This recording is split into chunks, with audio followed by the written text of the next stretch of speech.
போயா முதல்ல. வயசான காலத்துல போய் சேராம இருந்து எங்க உயிரை வாங்கிட்டு.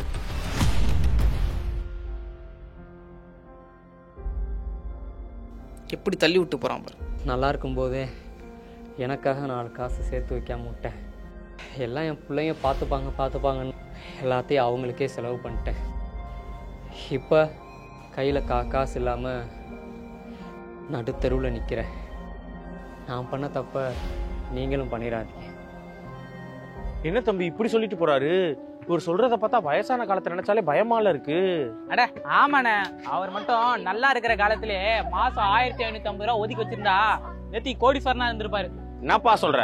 1550 ரூபா ஒதுக்கி வச்சோம்னா 1 கோடி ரூபாய் எப்படிப்பா கிடைக்கும்? அண்ணே அதெல்லாம் என்ன ஏது அந்த கணக்கு பத்தி எல்லாம் சொல்றேன், கவனமா கேட்டுக்கிட்டு நீங்களும் கோடீஸ்வரன் ஆகிற வழியை பாருங்க. எங்க சொல்லு. அண்ணன் இப்ப நீங்க வேலை செஞ்சுட்டு இருக்கீங்க, எப்படி இருந்தாலும் ஒரு 55-60 வயசுல தான் ரிட்டையர்மெண்ட் ஆவீங்க. அப்படி நீங்க ரிட்டையர்மெண்ட் ஆகும்போது உங்க கையில 1 கோடி ரூபாய் பணம் இருக்குன்னு நினைச்சீங்கன்னா, இப்ப நீங்க நல்லா சம்பாரிச்சிட்டு இருக்கீங்களா, சம்பாதிக்க ஆரம்பிச்ச காலத்துல இருந்தே மாசம் 1550 ரூபா வந்து பாத்தீங்கன்னா மியூச்சுவல் ஃபண்ட்ல போட்டுக்கிட்டே வரணும். இப்படி போட்டுட்டே வந்தீங்கன்னா இதுக்கு ஒரு அப்ராக்சிமேட்டா வச்சுப்போமே ஒரு 12% ரிட்டர்ன் ரேட் வருதுன்னு வச்சுப்போம். அப்படி ரிட்டர்ன் ரேட் வந்ததுன்னா இப்போ உங்களுக்கு ஒரு 25 வயசுல இருந்து நீங்க 1550 ரூபா மாசம் போட்டுட்டே வரீங்கன்னு வச்சுப்போம். கிட்டத்தட்ட வந்து ஒரு 60 வயசு வரையும் போட போறீங்கன்னா வந்து இடைப்பட்ட வருஷம் வந்து பாத்தீங்கன்னா 35 வருஷம். இந்த 35 வருஷத்துக்கு நீங்க டோட்டலா வந்து 6,50,000 ரூபாய் கிட்ட இன்வெஸ்ட்மெண்ட் பண்ணிருப்பீங்க. வருஷத்துக்கு எடுத்துக்கிட்டா 18,000 ரூபாய் கிட்ட வரும். இந்த அமௌண்ட் நீங்க இன்வெஸ்ட் பண்ணிட்டே வந்தீங்கன்னா, நான் முன்னாடி சொன்னல இந்த 12% ரிட்டர்ன் ரேட்னு சொல்லிட்டு இதை வச்சு கணக்கு பண்ணி பார்த்தோம்னா உங்க கையில 1 கோடி ரூபாய் வந்து நிக்கும்னா. ஓ, அப்ப 25 வயசுல இன்வெஸ்ட் பண்ண ஆரம்பிச்சோம்னா 60 வயசுல நமக்கு 1 கோடி ரூபாய் கிடைக்கும். ஆனா எனக்கு இப்ப 28 வயசு ஆயிருச்சேப்பா.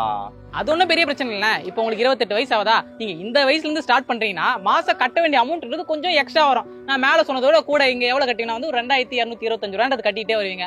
அதே மாதிரி ஒரு கம்மி அளவுல அப்ராக்சிமேட்டா ஒரு 12% ரிட்டர்ன் ரேட் வச்சுப்போம் வைங்க.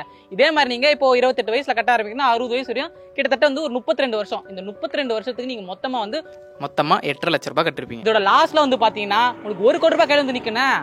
இதுவே இப்போ நீங்க 30 வயசுல இருந்து ஸ்டார்ட் பண்றீங்கன்னா, நான் மேல சொன்னல அதை விட கொஞ்சம் கூட அமௌண்ட் எக்ஸ்ட்ரா கட்டணும், 2835 ரூபாய். இந்த அமௌண்ட் நீங்க கட்டிக்கிட்டே வந்தீங்கன்னா இதுக்கும் அந்த அப்ராக்சிமேட்டா 12% ரிட்டர்ன் ரேட் போட்டுப்போம். இப்போ இதுக்கு ஒரு 30 வயசுல இருந்து 60 வயசுனா வந்து 30 வருஷம் இடையில டிஃபரெண்ட் இருக்கு. இதுக்கு நீங்க டோட்டலா 10 லட்சம் ரூபாய் பணம்ன்றதை கட்டிருப்பீங்க. இதோட எண்ட் ஆஃப் தி வந்து பாத்தீங்கன்னா உங்க கையில 1 கோடி ரூபாய் வந்து நிக்கணும். ஓஹோ, அப்பனா வயசு ஏற ஏற நம்ம கட்ட வேண்டிய அமௌண்ட் கூடிக்கிட்டே போகுது. ஆமாண்ணே, இப்போ நீங்க எவ்வளவு சீக்கிரமா இந்த இன்வெஸ்ட்மெண்ட்லாம் ஆரம்பிக்கிறீங்களோ பின்னாடி காலத்துல உங்களுக்கு நல்ல லாபமும் கிடைக்கணும். அப்புறம் இவர மாதிரி நீங்க கஷ்டப்பட அவசியமா இருக்காது. சரியா சொன்ன அபி.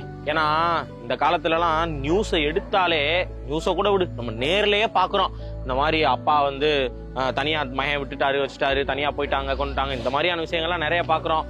காசு கையில சம்பாதிக்க கூடிய ஆளா வயசானவங்க இருந்தா தான் அவங்களுக்கான மதிப்பே இருக்கு. இவங்கனால காசு பணமே நமக்கு வராது அப்படின்னு தெரிஞ்சுட்டா பிள்ளைய சர்வசாதாரணமா தூக்கி எரிஞ்சிடறாங்கப்பா. கண்ணு முன்னாடி இப்ப நம்ம பார்த்தோமே என்ன நடந்துச்சுன்னு. நீ சொல்ற மாதிரி கடைசி காலத்துல நம்ம கையிலன்னு காசு இருந்தாதாப்பா அது நிம்மதி. அதுதான் ரொம்ப சரியுமே கூட. சரி, இப்ப இந்த காசு இதுல போடுங்க வைங்கன்னா சொல்ற, எனக்குமே இப்ப இந்த வயசு ஆகுது, நீ சொன்ன மாதிரி 28 வயசுக்கானதெல்லாம் செய்யணும்னு ஆசையா தான் இருக்கு.